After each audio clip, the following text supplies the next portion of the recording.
Hello students! Today we're going to be talking about how to solve linear equation. So linear equation is in this form. Ax plus b equals c. So our goal is to get the variable x by itself and everything else on the other side. Okay, using the inverse operation. We're going to be talking more about it. So first, an equation means the two expressions set equal to each other. Linear equation means an equation in this form, ax plus b equals c, where a, b, c are constants. That means just numbers. For example, 3x minus 4 equals 5. Right? The solution of an equation means a value so that when you replace the variable with it, it makes the equation true. So next we're going to be talking about how the step we're going to be talking we're gonna use in order to solve a linear equation. Okay, again, our goal is to get the variable you're solving for alone on one side and everything else on the other side using the inverse operation. So inverse operation, you might wonder why. What is that? What is inverse operation? Well, inverse operation means the opposite sign or operation, right? Inverse of adding is subtracting. Inverse of multiplying is dividing. Yo! Right, so next, let's talk about combining like terms. So sometimes when you solve an equation, you might see some expression that look like this. Right, and it look like a mess. However, we can clean up using what we learned about combining like terms.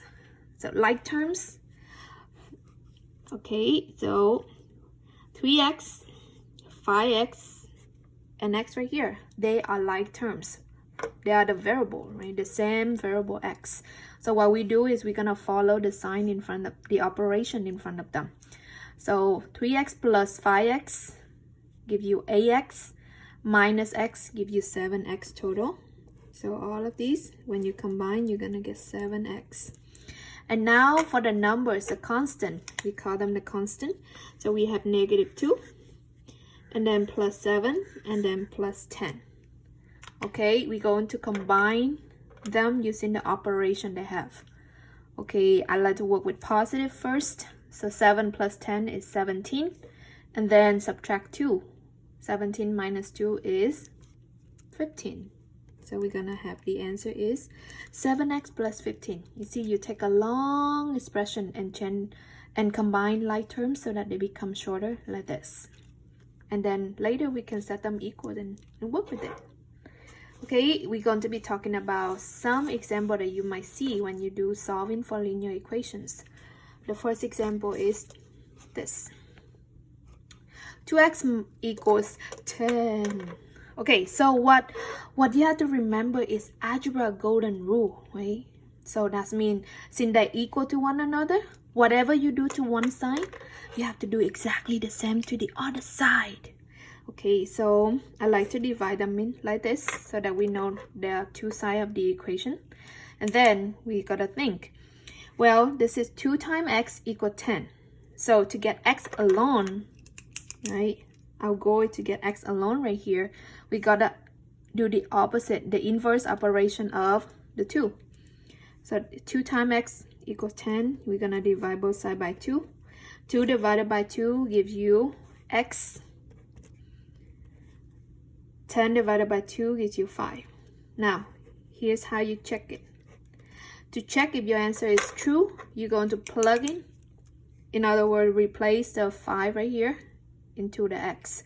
So we're going to be having 2, and instead of x, let's replace the value 5 and see if it's true. Okay, 2 times 5 equals 10. Is this one true? Yes, it is. So we know 5 is a solution for this.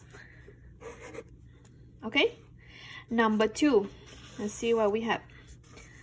5m minus 3m plus 2 equals 20. Okay, so the left side we have 3 terms and the right side we only have 1. I'm gonna do my usual stuff, which is divide them in half. And then our first step, we're gonna be simplifying it possible, right? So on the left, we see, oh, these two they both have the same variable. And the sign between them we can work with. So what you do? Combine like terms. Combine like terms. All right. So combine like terms, that means you subtract them, right? So we have 2m here. Bring that a plus 2 equals 20. Now all we have to do is solve for the variable m right here. Okay, so what we do to solve for it? First, we're going to look to see anything we can subtract or add. Here we have 2m plus 2 equal 20. So we're gonna subtract the 2 on both sides because they equal to one another. Okay, this will give you a 0 to cancel out. So we're gonna have 2m, to bring it down, equals 18. And then just similar to what we did earlier, when you have 2 times of something, you divide by 2. So divide by 2 so that we get m by itself, and then the number on this side is 9. M equals 9. Of course, you check again by plugging the m right here. Okay. Number 3. Oh, here we have 2 expressions. Here we also have 2 terms and 2 terms. Well, when you see the problem like this, when you have the variable a on both sides, right? This is variable, this is variable, this is numbers, this is numbers. So we want to get the variable on one side only, and the numbers is on the other side. So let's see, who is smaller, -2 or 7? Of course, Miss -2 is smaller. So what we do to avoid negative, we're going to get rid of the smaller variable. Okay, get rid of the smaller variable. So here we're going to be having get rid of the -2a by adding 2a. Now notice I'm writing them underneath of each other, the like terms. Okay, you can only add the like term or subtract like terms. So here we have 9a, bring that to 2. And here we don't have anything, so we're gonna bring that to 4. So 4 equals 9a plus 2. Our goal is to get a. So adding or subtract first. Subtract 2, subtract 2. And we're going to have 4 minus 2 is 2 equals 9a. Again, our goal is to solve for a. So we're gonna divide by 9. It's okay, sometimes you're gonna see the answer as a fraction or decimal or negative. Don't freak out because it's totally normal. Alright? As long as you get your variable on one side and a value on the other side. And check your step to see if they are correct. Alright, and next we're going to be talking about other type of equation. Alright, so let's take a look at number 15, and then we're going to work with number 9. Okay, number 15, we have a fraction equal to a fraction. Here we have, again, I'm gonna have the equal. So we have a fraction equals fraction. There's many types you can do with this one, but I find the easiest way you can do is to use the cross multiply method or the butterfly method, right? So here, let's take a look. 2x minus 1, we're going to be multiply that by 2.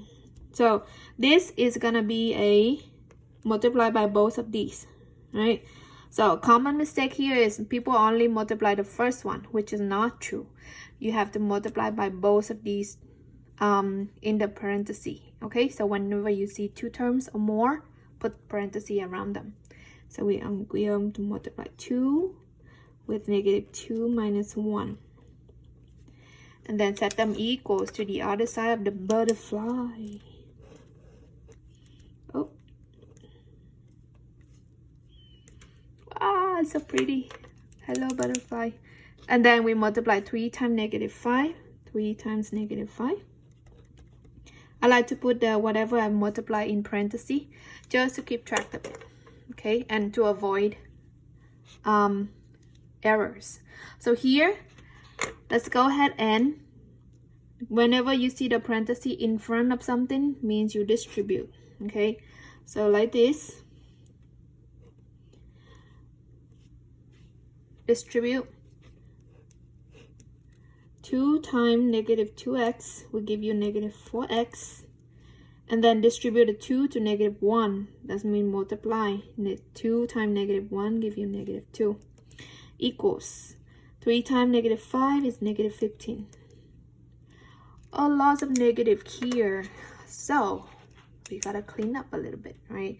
Remember, our goal is to get the variable on one side and then everything else to the other side of the equals. So let's take a look. Negative 4x minus 2 equals negative 15. So first step, add or subtract. So the inverse operation of negative 2 or subtract 2 is add 2.